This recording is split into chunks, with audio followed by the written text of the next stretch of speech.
10 years ago, the Wind Up Watch Fair began with a simple idea to bring watch lovers together in a fun, approachable setting to discover new brands and watches. A decade later, it has become the largest watch fair in the world, connecting enthusiasts, newcomers, and brands in a vibrant, community-focused setting. In celebration of our 10th anniversary, we are thrilled to announce the 2025 Wind Up Watch Fair schedule, with not 3, but 4 fairs planned across the country, including a brand new stop in Dallas, Texas. This milestone year promises to be our biggest and best yet. From exciting new partnerships to engaging experiences, 2025 is the perfect time to join us and commemorate a decade of the Wind Up Watch Fair. Join us in Dallas on Saturday, March 15th through Sunday, March 16th. In San Francisco from Friday, May 2nd to Sunday, May 4th. In Chicago from Friday, July 11th to Sunday, July 13th.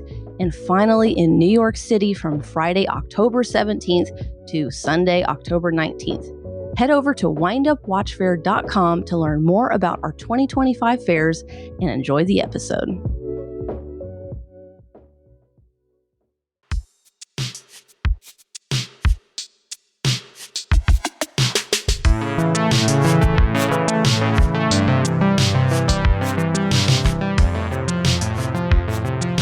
Hello and welcome to the Worn and Wound podcast. My name is Zach Kazan. I'm the managing editor at Worn and Wound, and I'm joined today by Kat Shoulders, head of content at Worn and Wound. Kat, how's it going? It's going great. It's been a wonderful week. Yeah, happy Friday. Yeah, it's been a long week. We're heading back into, I can feel like new release season, like right around the corner, and all the prep. For that. My heart is beating faster. I'm starting to sweat.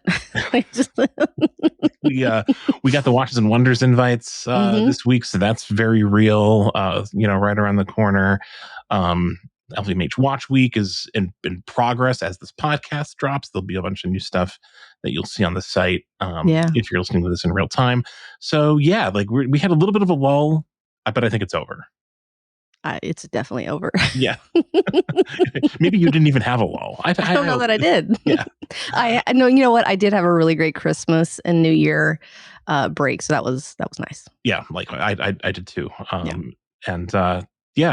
It's gone. It'll be bye forever. Yeah.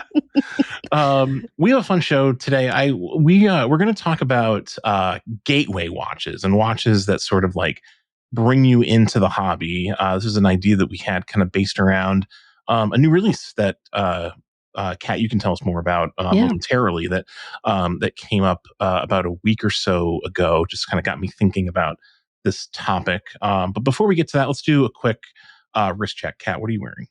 I am wearing my Rolex Sea Dweller today, the 16600. It's been sitting in the watch box for a while, and for no reason, just like I've worn other things. The White Speedmaster has definitely like taken the top of the list as my most worn watch lately. But I pulled it out this week, and I've been wearing it since I've gotten back, and it's just such a nice, it's such a cool reference number. It's got all these like weird, quirky things about it that I really like, and you just can't go wrong. It's like basic and simple, but also like perfect. Yeah, I like the Sea Dweller. The Sea Dweller is a kind of cool, like under the radar, like if you know, Rolex. I own that same reference for a period of time. It's it's very good. It's chunky, but it's not chunky compared to like a modern, like a contemporary Sea Dweller. Like no, not at all. Like it's enormous. And a lot of it is like where the case back kind of protrudes in the back too. And once you put it on your wrist, you don't really see that. And from a side profile view, it doesn't look that thick either. So it's a really, really nice watch. I also like the way it looks without the Cyclops too. Yeah. I know that's like a controversial thing, and people have strong opinions on that. But I like I don't mind the Cyclops, but I like the aesthetic of that dial without the Cyclops. I think it works. Yeah, I think it works too. I mean, it's small. I'm not going to lie. Maybe in a few years I might want the Cyclops, but for now I can read it. So yeah. What about you? What are you wearing? I'm wearing a Seiko Alpinist. It's the blue Alpinist with date, and this one does not have the compass bezel. I don't know the reference number offhand, but it sort of fits into this gateway watch conversation that we're about to have. This particular reference isn't my gateway watch, but there is an alpinist from the past that is, very much part of like the, my gateway watch story, as well as another Seiko that I have sitting on my desk, ready to flash to the camera if necessary, because they kind of like go hand in hand. But yeah, I sometimes forget that I own this watch. It's sort of as in like the auxiliary watch box that's like not like full of the daily wear pieces. And it's nice. It's it's like I think it's like 38 millimeters. Just very simple.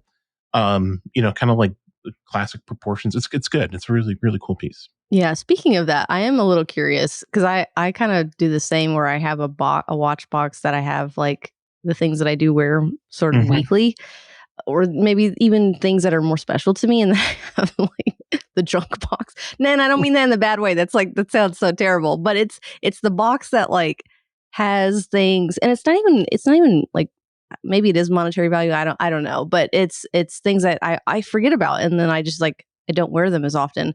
But every once in a while, I open up the other box and I'm like surprised. I'm like, oh yeah, I forgot I had this. Yes. Very similar. That sounds almost exactly like my setup. I have like a watch box.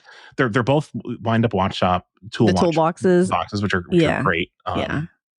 They so like I have one that's like it's full, and it's like basically like my rotation. Like what I think of is like the watches I wear the most, the ones that I'm like currently at least like that are like at top of mind. And then I have another box that's also full of watches that I like, but just don't wear as much. And that's where like the Seiko is. And, like I didn't intend it to be that way necessarily, but what's happened is it's just because like my life is kind of a mess. There's all this stuff on top of that box, like junk mail and like straps and tools and things like that I just like kind of, it's sort of like a waiting area for like me to have a few free minutes to kind of like clear it up, but I just don't. So I sort of like forget that there are watches underneath there. But I cleaned that area, and I realized, oh yeah, I've got all these watches. So maybe that's an indictment on my organizational skills. But I have stuffed everything into we have a big safe, and that's kind of where I keep everything except for the one watch I'm kind of wearing daily, and it's a disaster right now. There are straps, there are watches thrown in there. There's watch rolls, and my poor husband had to go in there because we keep our documents and stuff in there safe away, and he had to go in there to find something, and he's like, I can't find anything. Your junk is everywhere. You need to clean this up. So maybe that's a weekend project. I'll spend some time organizing. Yeah, my watches are not stored in like an Instagram aesthetic way. Like it wouldn't be it wouldn't be like a nice Instagram post of like posted by community approved. It would not be community approved. Yeah, no, it's not. It's definitely not community approved. Okay, so let's get into this idea of gateway watches. The thing that sort of like spurred this on was Oris dropped a new Divers 65 last week. You were in Colorado for the launch. The Divers 65 is a watch that I think about a lot in terms of like a sort of like maybe like a dying era in watch enthusiasm. It was like really centered around like the watch forums and like vintage inspired sports watches. Not that those things aren't still around, but they were really like the center of watches for a long time. And I think that like the Diver 65 was like a really big part of that. Yeah, and totally. So this new one is they've said it's the final Diver 65, and it's like a really kind of like accurate representation of the original Diver 65 from 1965. Of course, this is a big anniversary year for it. So I was wondering if you could like kind of start the conversation by telling us a little bit about your impressions of the watch and Oris's launch of it, and how they're kind of positioning the watch. Yeah, so I was in Vail, Colorado this week. They in the past have done this trip sort of annually, and now it's kind of moved to like biannually or maybe when they can. But there was a break, I think, probably due to COVID, that they didn't go. And during this event, they also do a preview, so I got to see some things I can't talk about yet. But they will release something naturally at the ski resort, and they usually fly a bunch of media out there. We were very grateful that they invited us, and yeah, they unveiled the new Diver 65 along. They had just released the Miss Piggy also Pro Pilot, if you missed that. So that was also kind of talked about. But yeah, it was sad to hear. I wasn't expecting. I guess it would make sense to have the 60th anniversary edition. What I didn't expect was that they would be announcing like this is the last kind of Diver 65, and it is a bit shocking to me because I feel like Oris, with the Aquas line and even the Diver's Date series, which I guess you could say is maybe minimally vintage inspired. I feel like they're really moving to a modern era with their dive watches in particular, and it's weird to see them like not look to their past anymore and kind of move on from it. So it is, to me, it's a little bit shocking. And I think this watch stood out to me early on as a collector because it was one of the watches always talked about in the forums. And we'll talk about more of these type of watches later in the episode. But it's always one that you could count on to see at a watch meetup. And you would see it on, many, many forums with like beginning collectors like purchasing this watch. So yeah, it's kind of sad. I'm a little I'm a little heartbroken that it's going away forever. But I think the watch is wonderful. It fits like a dream. It's 40 millimeters. It looked fantastic on my wrist, and I have like just about a 6.5 wrist. You can check out the article if you want to see what it looks like. But yeah, it's nice. I really really like it. I'm not a huge fan of like the Fotina look, but I explained to someone else that this doesn't feel like Fotina. It just feels like it's like kind of slightly colored in a way. But it does add to like kind of vintage appeal of the watch. But yeah, super great. They brought back, so I mean, I think like the key to this watch is they brought back those kind of like funky numerals at the cardinal positions, which they phased out of the Diver 65 in favor of, the kind of like more like Submariner style, kind of more typical like circular shaped loom plots, which are fine, but like, every brand does that, in some way it's very common. And those numerals were so original. And I was kind of sad when they kind of like sunsetted that aesthetic. So I'm glad they brought it back for the final version of the Diver 65. I can remember when the original, it's going to be tricky to phrase this, the original recreation of the Diver 65 launched about 10 years ago. I can remember seeing it pop up on forums, and it was like a real talking point. And I can remember like recommending this watch to like non-watch friends, like at that time and thereafter. And some of them like bought it and like became like watch people, over the ensuing years. So like, it really is one of those kind of like, I don't want to say like entry level pieces, but it's a true gateway watch, because I think Oris has some, they're an independent brand. They have a little bit of like watch enthusiast street cred, so to speak. And, it's a watch that I can like, really imagine like kind of taking someone and like sending them down the path of enthusiasm in a way. Yeah. And I think that when I think of Oris, I guess their slogan is "Go Your Own Way," and I always think of them as doing some of these like fun, funky pieces, like and not necessarily playing it safe. And they've done so. Like I love. I don't think that it's a current model, but the Chronoris. The Chronoris, I think. We'll put a link to it. We definitely wrote an article about it. I love that watch. And obviously you can look at things like the Kermit Pro Pilot. Like who would have guessed they would have brought Kermit into this like pilot to watch what they did. And I don't know. I hope that this doesn't mean they're moving away from some of those fun, kind of funky. And what was that one watch they brought back from like the 90s, like last year or the year before, that was really bizarre and cool.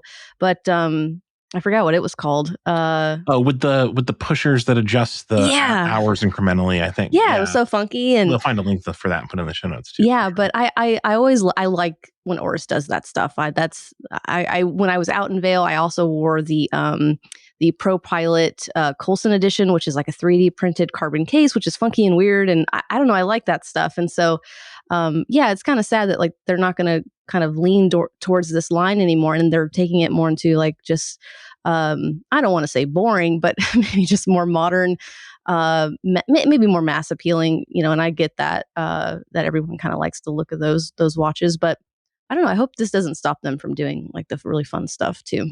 Yeah, I mean, every brand has to, if they want to, cast a wide net, like they have to make some watches that are, for lack of a better term, kind of like generic, to appeal to people who are not collectors, who just want, like a nice looking watch that they can wear every day. And I think that's what the Divers Date is. And they'll certainly, I'm sure, like, just as they did with the Divers 65, I'm sure there'll be like limited editions and collaborations with the Divers Date as time goes on. But I like that they also do, things like the Kermit, that are a little, zanier, and the Miss Piggy, although that's not really my speed, personally. But you know what, I will call out too something I saw at this event that I hadn't really spent a lot of like time with, was the ProPilot X with the laser dial. Yes, I love that. It is so cool, and there was a couple of people wearing them, and I was like kind of blown away by that watch, and like really, like if I had to go buy an Oris right now, it might be that. It was very, very cool. Yeah, I'm a big fan of that watch. I don't love the ProPilot like case and bracelet. It's not my thing. But if they put that dial or a dial like it using that same technology into like, I don't know, like a Pointer Date or a Aquas or something, that'd be cool. That'd be an Oris I'd consider buying. I hope that they don't forget about those. Yeah, and they're all different.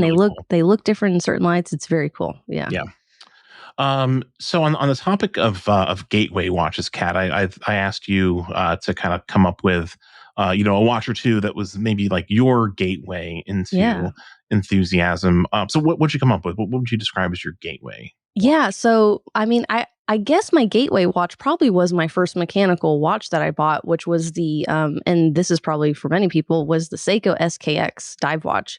And I had bought and purchased the 013, which was like the mid-size version of that.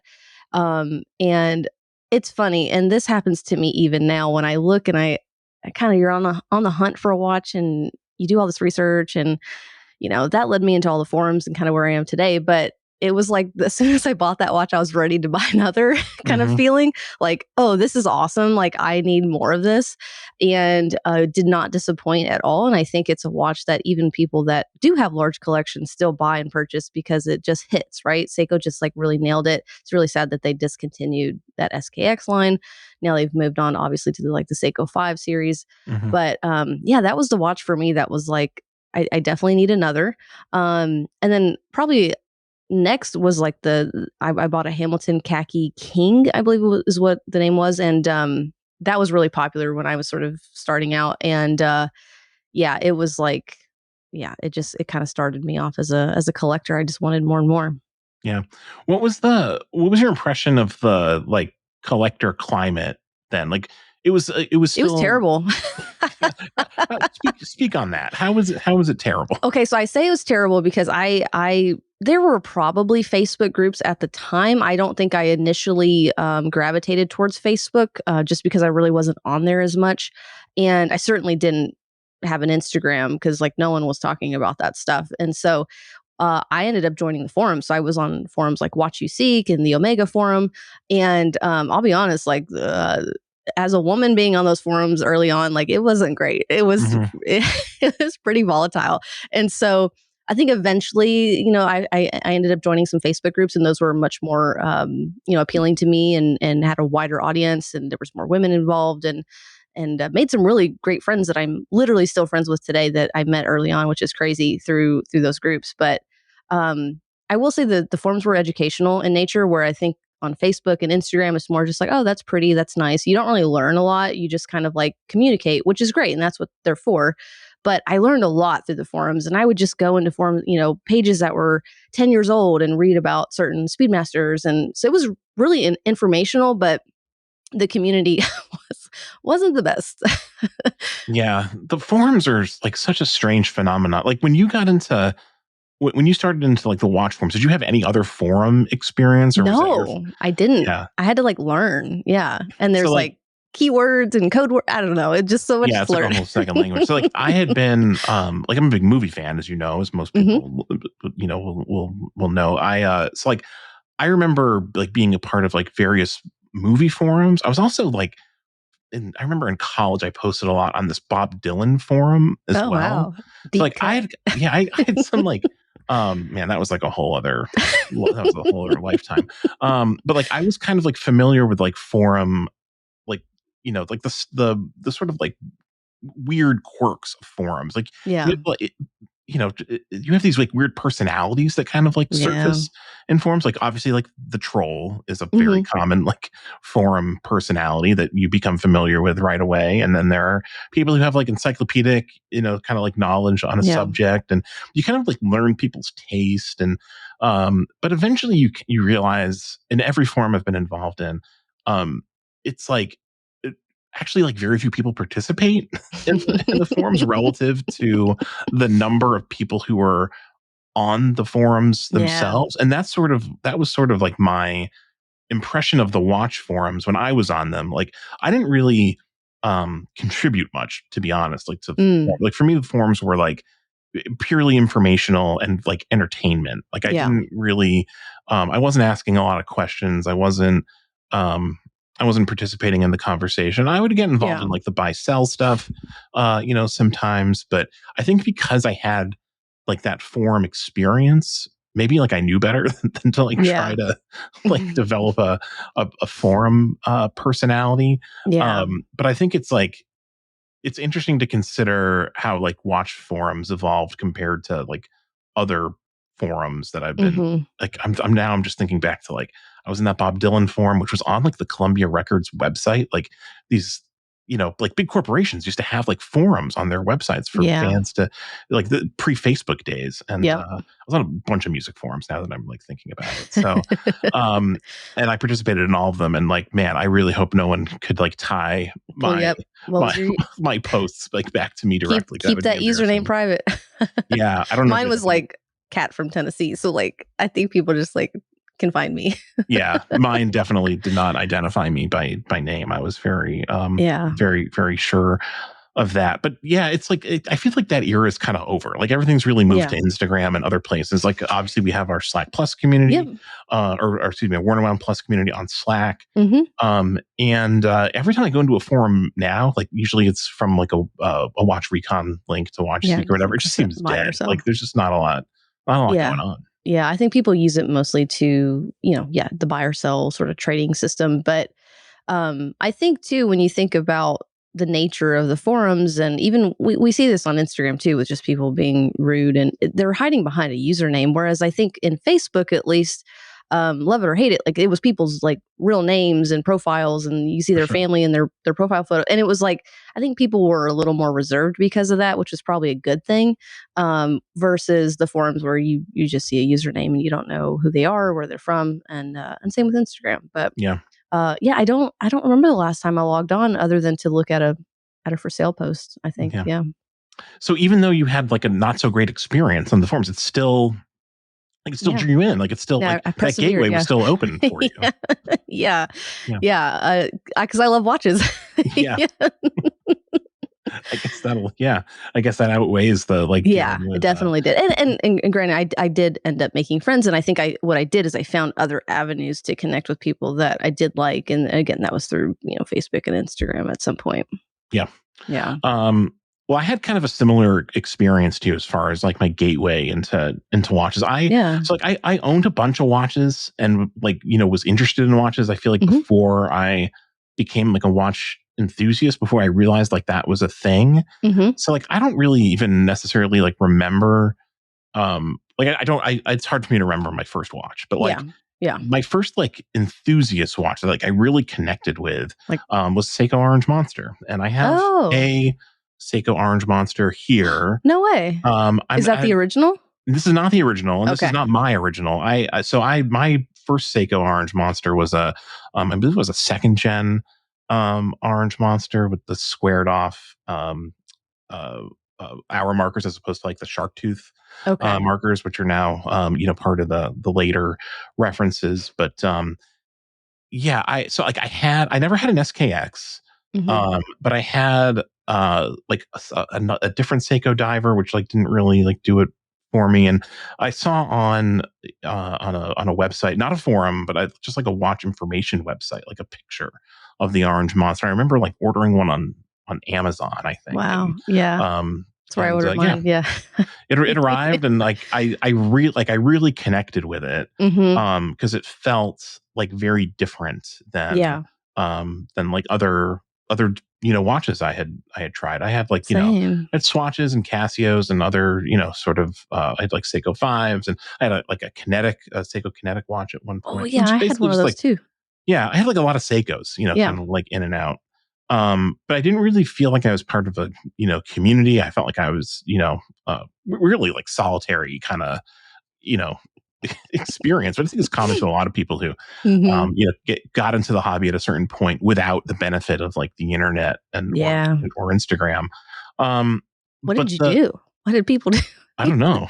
I mean, maybe they had like more self confidence, and they're before you be being cut down a Yeah. peg or two Yeah. on the forums. But yeah, so I mean, I think of the Seiko Orange Monster as kind of like my gateway watch, because that's the Yeah. watch I feel like led me to like watch enthusiast culture, Yeah. Totally. in a way. And the watch I'm wearing, the Seiko Alpinist, the green Alpinist with the compass bezel, was really kind of like, Yeah.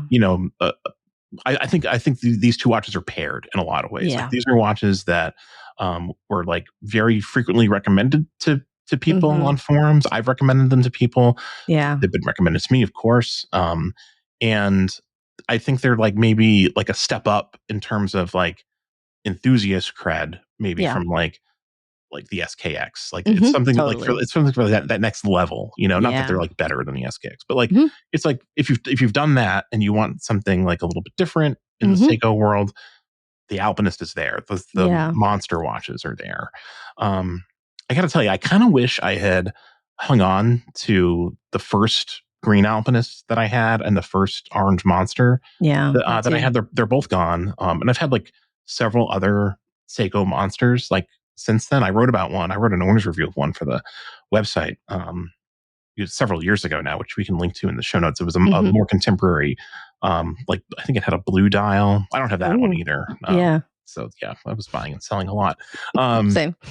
but a friend of mine in one of our kind of like local watch chats was selling this orange monster with the black bezel, and I just kind of like, it's like, I should have one of these watches Yeah. in the collection again. And I don't wear it very often.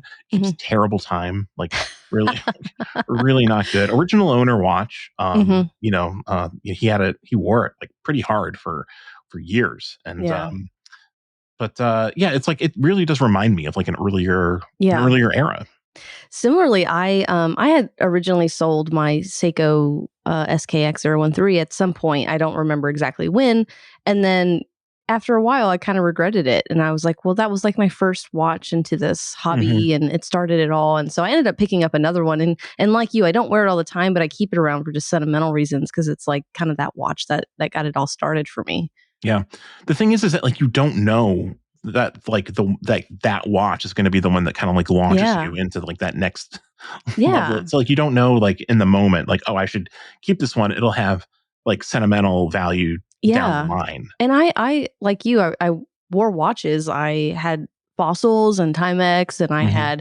I remember like a Victorinox that I wore to work a Oh, I lot. have And Victorinox too. Yeah. yeah, and again, I liked wearing a watch, but it never like led me to like looking online or reading a forum or even reading any sort of informational material about watches. Until I was like on the hunt for a gift, and that's sort of what led to the Seiko.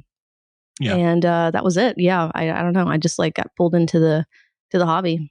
Do you think your gateway watch is like reflective of your current taste in watches in any Yeah, way? it's a boring, simple dive watch, and that's pretty much what I do like. So, yeah, I guess it's kind of brought me back a little bit, but yeah, it is. It really is. Yeah, I kind of think that like the Orange Monster sort of like is you know it does make sense that like I've kind of like gone the way I've gone like in my Hmm. like collecting in my taste, Yeah, like a little I different, yeah, bold. something just like a little bit like just like a couple clicks left to center, Yeah. something like a little bit more colorful, a little bit different than like the normal Hmm. version of a thing. That's what appealed to me about the Orange Monster, and that's what appeals to me about like, for example, like the Fears Brunswick Mother of Pearl that I have. It's like Hmm. it's a Fears, but it's just like a little different than Yeah. like the normal Fears with that Yeah. that Totally. strange dial. So and It's like I see that The repeatedly. Bizarro version. Yeah, exactly. And that's Yeah. a theme that I think repeats itself in the watches I own, and the interests that I've had in watches over the Yeah. years. Yeah. Yeah. That's cool. Um, what do you think is like so if someone's like imagine like you're entering the hobby now in 2025. Watches are kind of like maybe you're like us and you wore watches and you're just kind of like getting into it at a higher level. Like, what do you think is the gateway watch now? Is it like maybe they're the same like as they've always been? I don't think they're the same. I don't think the cred that the Sarb, I can't remember the number of the green alpinist, or the SKX or even the Monster. I think people have kind of moved on from those being entry level in a way. And there's other things like I think Seiko 5s are still around, obviously. But what comes to my mind is like something like the Tissot PRX, like being like, that's kind of a cool watch. It's so in right now. It's super hot with people that both love watches and don't know watches. And I see so many people wearing them. And when we're at the wind up fairs and like, they're new collectors. And I talk to them and ask them about what they're wearing. And they're like, yeah, I picked this up. And they're so excited about it. And I can tell like that watch is making waves. And obviously we have, you have like the Christopher Ward 12, but I think the PRX is like at that price point where it's like, it's so easy to grab for people. It's under $1,000 and you can get lots a of quartz different sizes and different sizes. Yeah. Different dials. You can go quartz, you can go automatic. And there's just, I think like to me, like that's the watch that's like really in right now. At a little bit of a higher price point, I think the Tudor Black Bay is also kind of that watch right now that people are wanting to get into watches. They want to buy a nice watch. Obviously, it's at a higher price point, but I feel like the people that I know that have went and bought that watch are now into watches because of it. Like it's led them to be in this hobby. It's also like the Tudor is like very visible. It's out there, there's like, David Beckham is in the ads and like it's a watch that I think is one that's easy for people who might not be in the hobby yet to like aspire to. It's like, it's very, it's in the magazines. It's very attainable. Yeah. It's attainable. Yeah, exactly. It's accessible. And, it's just kind of like it's part of our, not just watch culture, but like it's in pop culture, almost like Tudor in general, I think is, they might, maybe they find any number of Black Bays. I think they probably find the Black Bay that won the Thunderdome last year. That's just sort of what I think most people would be naturally drawn to. My Black Bay, the Burgundy with the Meta certification, the Jubilee bracelet, what could be better? I think like Tudor is definitely like a gateway for some people, for a lot of people. I was thinking about like gateway watches and like modern gateway watches in the framework of the Moon Swatch. I think like that's a great one. I rag on the Moon Swatch a lot. Like I don't particularly care for the Moon Swatch. I have no desire to own one, but like I think that there probably are like a number of people, a significant percentage of people who buy a Moon Swatch and then become like they go down the rabbit hole, like, after that. Yeah. That's a great one. That's a great choice. Yeah. See that a lot. Yeah. I wonder, I guess like, it's sort of like I was into swatches. Like I had like many swatches, before I was like a true enthusiast. And it's, like swatch is a gateway, 100%. Have you owned a Moon Swatch? No, I I've haven't never either. owned a Moon Swatch. Yeah. I mean, I've handled plenty. And I've wrote articles for many Moon Swatches. So I feel like I'm intimately familiar with them, even if I've never owned one. I don't know. Do you have a desire to own? Has it ever like tempted you? No. I think they're really cool. And there's been some that I really like, but I just have such a large collection already. I know what's going to happen is I'll buy it and I'll just never wear it. And I almost feel too, because when they first came out, they were very limited in nature. And I wanted people that like truly wanted one to have one. And that was like people that weren't necessarily into watches. Like, I just don't think it's fair. Like people that, if you have a Daytona in your collection, leave, or even a real Speedmaster, maybe you should leave the Moon Swatches to people that like really want to collect them. And, there's a whole different community of people that just like swatch watches that aren't necessarily watch enthusiasts, I would say. And there's kids that really like them. Yeah. And so I just like, I don't know, I kind of, my thought was always like leave them to the people that really, really want these watches and wear them. And I don't think it's fair. It'll just sit in my safe all the time. Yeah. I think the counterpoint to like the point I made about the Swatch being the Moon Swatch rather being a gateway watch is that the if you're getting into it at a time when like there's a lot of hype for it and they're hard to get, then that could be like a turnoff. Like I Yeah. wonder Yeah. if I had gotten into watches at a time when like the hype was at like a fever pitch for Yeah. anything, and it was Yeah. just like like during the pandemic, for example, when it seemed like it was just very difficult to get any watch. Yeah. Um, I feel like that would have been a turnoff for me. Yeah. But for other people, it might have been like part of the appeal, like the thrill of the hunt and everything. Maybe I'll be honest. So very, very close to when I first got into the hobby, the Black Bay 58 came out, the original. And I remember going to my local AD, and I didn't have much of a collection at the time, but it was interested. And I was laughed at for asking about that watch because it was extremely hard to get. Like it was sold out everywhere and you had to get on a wait list, which was crazy to think about now. But and that really like it nearly turned me away from this hobby, just being treated that way, and from Tudor. And so yeah, I think like it's very much possible that people that were in line for hours, I can imagine doing that and then, not getting one and then trying to find places that it was just impossible to get. And I could see a lot of people being turned off by that for sure. Yeah, imagine waiting in line for hours for one, and then you get it, and it's like, what is it? Was it the blue one that like left marks on your Oh skin? yeah. Like, Yeah, I forgot so about that. like, I mean, that's not a recipe for like being adopting this as a hobby, like Hmm. long term. I Yeah. think. Yeah. But there's a flip side to that. Like a lot of people were really happy with it, and like were able to like enjoy that cultural moment. And Yeah.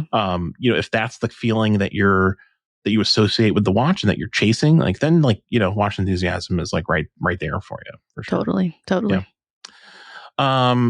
So I was kind of like along the same subject. I was listening to the Fratello watch podcast. Our friends at Fratello do a regular podcast, and they the topic that they were discussing was how much to spend on a first watch. And they had a really interesting discussion. We'll link to their podcast in the show notes. They do a really nice job. But it's sort of like related to this like idea of a gateway watch, I think. Yeah. So I wanted to get your thoughts on like what to spend if you're approaching the watches as a hobby, or you just want to like get something nice for yourself. Like Yeah. what's the right framework to kind of look at Yeah. how much to spend on a watch? I think there's like a number of different ways to look at it. I think this has changed a lot also from when I first got into it versus what it is now, for a variety of reasons. But I would say, I would guess anywhere from $500 to, I want to say, $1,600, right? Like that to me is sort of the right price point to get something that's really cool and it's going to keep your interest and also feel like quality. And I say that because we buy phones that are literally like $1,200. So Yeah. if you're buying a phone that's that much, like I think you can spend that much on a watch, on a nice watch that you're going to wear, a luxury piece, or maybe mid-tier luxury, whatever you want to call it. That doesn't seem as much of a stretch. When I first got into it, that was a lot. And I remember buying my first Omega Seamaster, and it was got this electric blue dial, and I think I paid $1,500 on the used market for that. And I remember thinking like I had never in my life spent this much money. And another really, really cool piece, and I see a lot of people also getting those Omega Seamasters and kind of scratching that itch. But yeah, that's the price range that comes to mind for me. What about you? What are your thoughts? I tend to agree. My first reaction to this like thought experiment is like, don't spend more than like $1,000 or so, because there's so many cool watches you can get. Yeah, for like definitely. $1,000, or like give or take a few hundred, Hmm. that are that'll last you a long time, that are like Hmm. really enjoyable, either as like a daily piece, or like an enthusiast piece, or genuine collectors. And it's like whatever kind of like angle you're looking at Yeah. watches from. Like there's a lot of options at like $1,000. I think it's like one of the examples that the Fratello guys brought up was the PRX, which is a watch Hmm. we already talked about, which is I think really great like first watch option that is it's like it'll lead you down the rabbit hole, like because there's Hmm. just so much there. It's a historic design. It's related to all these other like designs that are like very Hmm. popular right now.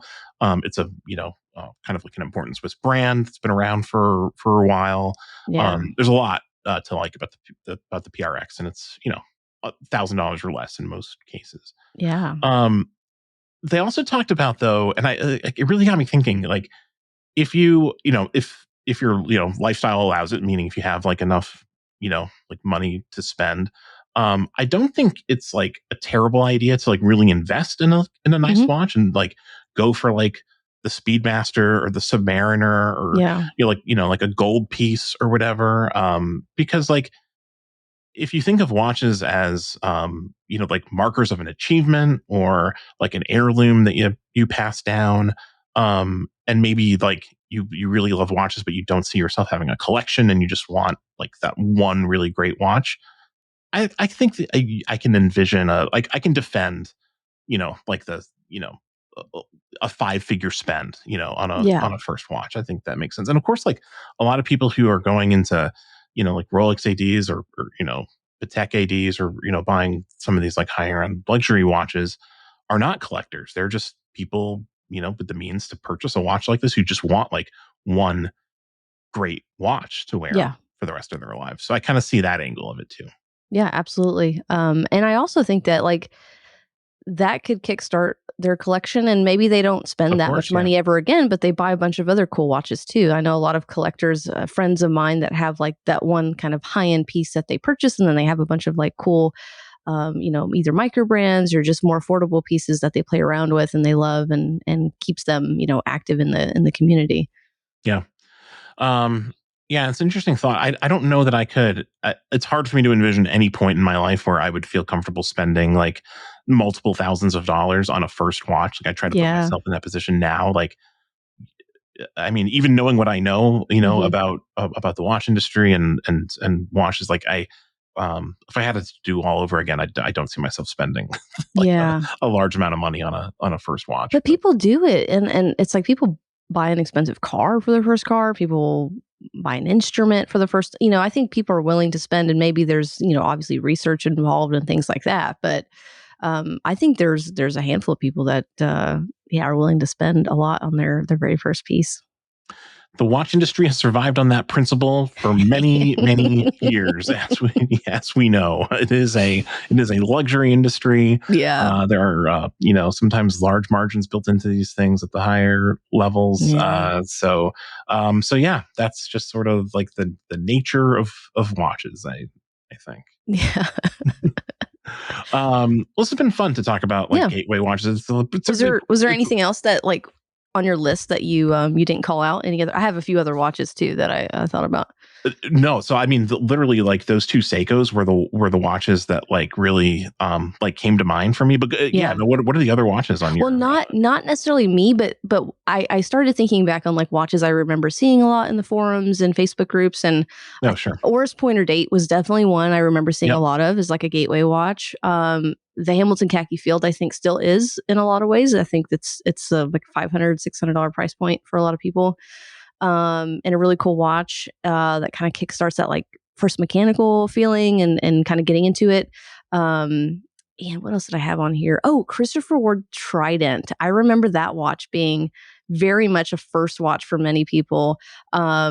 And I don't. Yeah, I guess the Trident has sort of moved. They've moved on to other things, but like that was like the staple of Christopher Ward for a long time. And then the Young Hands Max Bill, which I think still Oh, is that's like a good kind of one. that gateway watch for many people. Yeah, no, for sure. The Young Hans is yeah, that's a big one. And also like Nomos, to an Oh extent, yeah, is like maybe not like a gateway watch, but they're like, I mean, certainly for me, they were like one of the first like kind of like indie, like yeah, insider watch brands yeah. that I was exposed to. And Zinn as well, Zen is a good is one. another one. Yeah. Like these brands are like, we could also like call this episode like forum darlings, I think. Like Yeah, is this I sort of like like that. that's another kind of like way to look at it, is these watches that were just like just recommended by so many people Yeah, over the course of years, in the watch community, and they built up. I mean, you know that's why they still kind of endure, because like so many yeah, people kind of like cut their teeth on definitely. Young Hans watches and on Nomos and on like very specific Seiko references, and Mhm. Seiko Cocktail Time is another one Oh, that yeah, was that's a like great a one. really Yeah, big deal. I owned a couple of those yeah. back in the day. I had so many Seikos. Oh, My man, I'm goodness, thinking like back it's to the early days, yeah. yeah.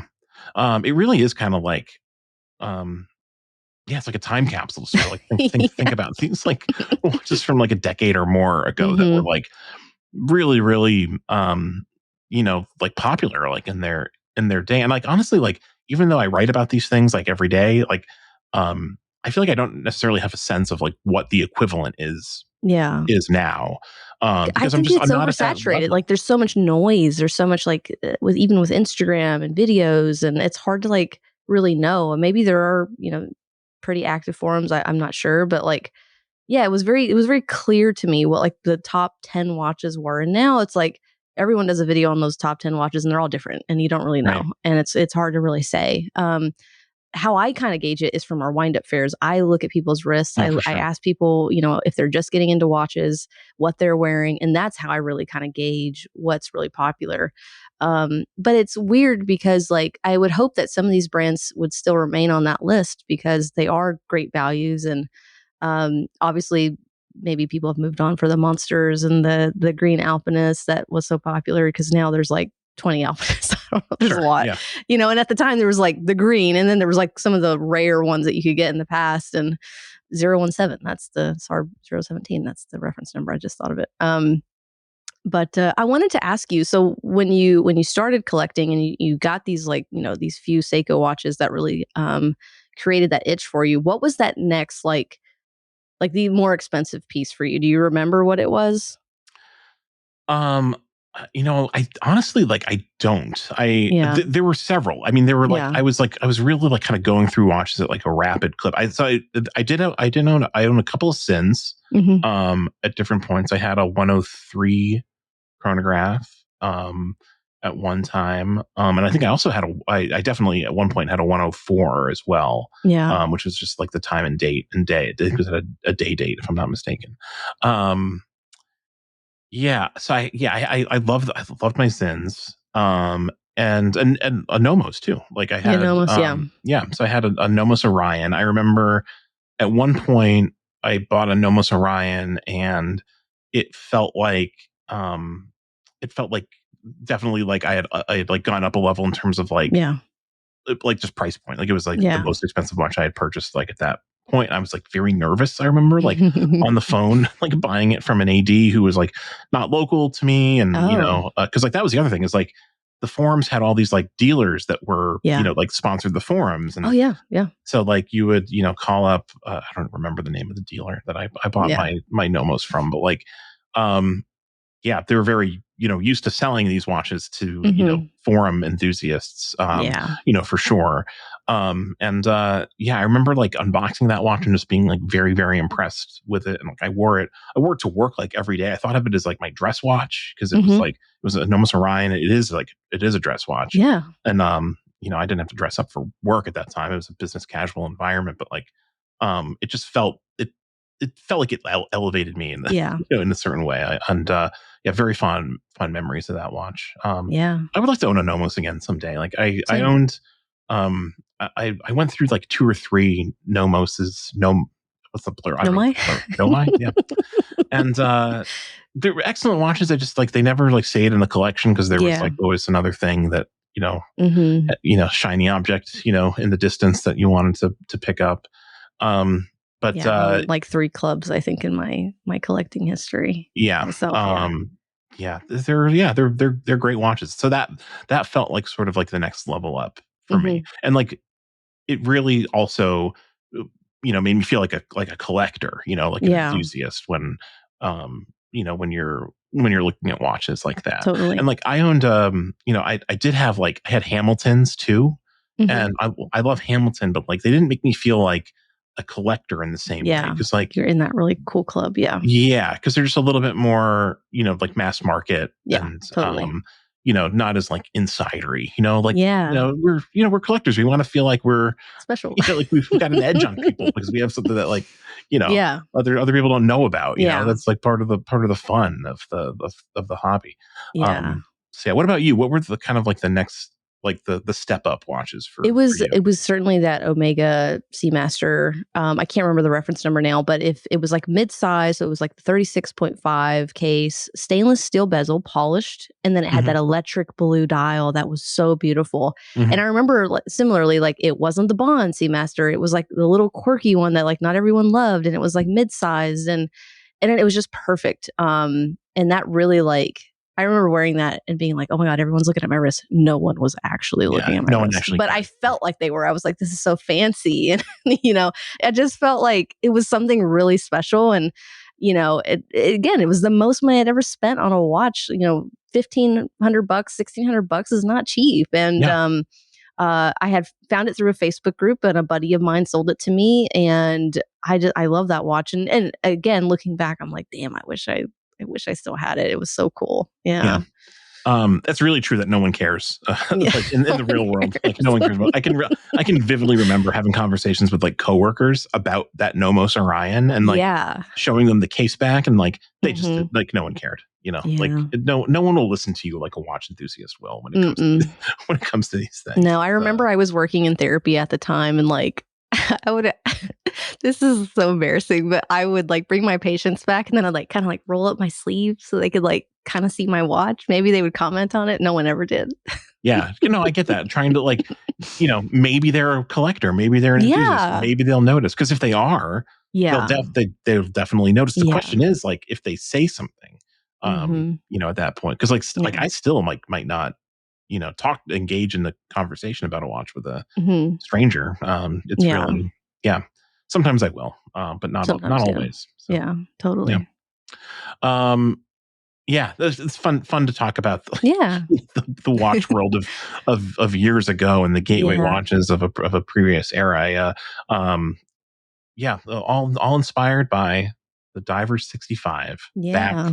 for a final time. Feel a little bit Farewell. nostalgic for the Yeah, I do Divers too. 65. I'm not gonna Yeah. lie.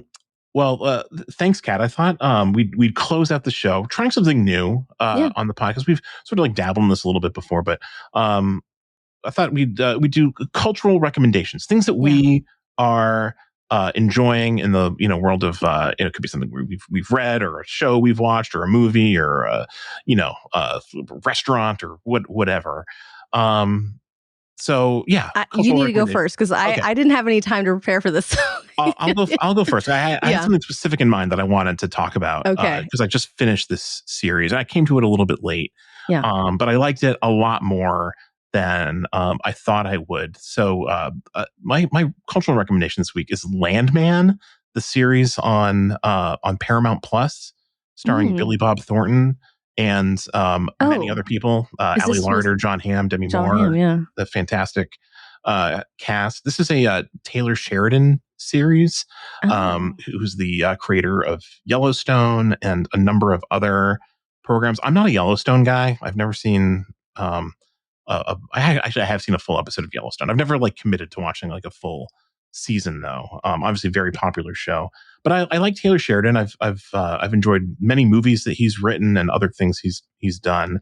And the show was recommended to me by a friend. He said it was kind of like unintentionally funny, but also like pretty gripping and fun to watch. And yeah, it's great. It's basically like Billy Bob Thornton playing like a version of his character from Friday Night Lights, like literally in Oh, that really? same part of Texas, but instead of a football coach, he's a landman for an oil company, which means he like makes deals with people, to obtain leases for this oil company. And of course, there's like, a drug cartel, and Yeah. he's, got like a problematic marriage and, a daughter that he doesn't always get along with, and, quirky coworkers. And it's a very entertaining show. It really bounces around in tone a lot. Like at times, it's just like it's almost like Three's Company in like in the comedy Yeah. aspect of it. But it also has like Taylor Sheridan, like drug deals gone wrong, and Yeah. shootouts, and like helicopters, and like private jets, and lots of things. It's like it's a lot of fun. So yeah, Landman, highly enjoyable. Landman. Yeah, all episodes now streaming on Paramount Plus. If you want to binge 10 hours of Billy Bob Thornton, you can. It's does it explain why he's wearing the multiple hats nowadays? Like he's like wearing like 3 hats at a time and stuff. It's so funny. like the real life Billy Bob Thornton wearing. Yeah, no, they don't get into that. He's wearing a cowboy hat like pretty much constantly. Like in the show, when he takes it off, you see his very funny kind of like curly blondish hair. Just a very strange. He had a show not too long ago that I didn't think was that bad. I think it was called Goliath. Yes. I thought it was pretty good. I haven't seen Goliath. I know a lot of people really, really like it. I just haven't gotten to it. Yeah, it was pretty good. I only watched the first season, but I thought it was pretty worthwhile. Yeah. Okay, so I was thinking really quickly about some recent shows and movies and books. I did watch on the plane from Vail back to Nashville Saturday Night, the movie about Lorne Michaels and the initial episode of Saturday Night Live that aired, and that movie is freaking chaotic, and like my heart rate was definitely up throughout the whole movie, but it was a blast. It was so funny. I can't wait to watch it again. I told my husband, like, I got home and was like, I already want to watch this again. It was so funny, and just a great cast, and if you haven't seen it yet and you're a fan of Saturday Night Live, you should definitely check it out. Some characters and just that are just so freaking hilarious and really great. What do you call it? Like renditions of actors and impressions, I guess I should say, of some people that are really well known that I didn't know had a part in Saturday Night Live. So yeah, it's pretty interesting. Yeah, I saw Saturday Night a number of months ago in the theater and really enjoyed it. It's really a pretty fun movie. A lot of like kind of like inside baseball stuff for Saturday Night Live fans for sure. The guy who plays Chevy Chase is like probably my favorite part of the movie. Like I thought he was really good. Yeah. Also I'm looking for J.K. Simmons plays Milton Berle. Oh my God. Which is like, honestly, kind of like a terrifying like portrayal of Milton Berle. Yeah. I won't give it we shouldn't give it away, but like there are a couple scenes with Milton Berle in this movie, or J.K. Simmons as Milton Berle, that are like, they almost played like as if they're in like a horror movie. Like it's really like, really great stuff. Sorry, that's a really good recommendation. It's also like, it's really fast paced. It's a good airplane movie because it's like great airplane movie. Yeah. It's very fast paced. It like flies right by. You could kind of almost like immediately want to watch it again. Like, you know, when it's over. Yeah. Really, really fun movie. Yeah. Great recommendation. All right. Yeah, of course. Yeah. Well, thank you, everyone, for tuning into this episode of the Warner One Podcast. We always appreciate it. We'd love to know what your gateway watches are or were. So leave those in the comments. And if you want to talk about Landman, just DM me because I have lots to say about it, but don't want to spoil anything for anybody. Same for the time on screen. Yeah. Oh yeah. Time on screen Landman would be fun for sure. All right, Kat, thanks a lot. Always great to chat with you. And we will see all of you next time on the Warner One Podcast. Until then, take care. Bye.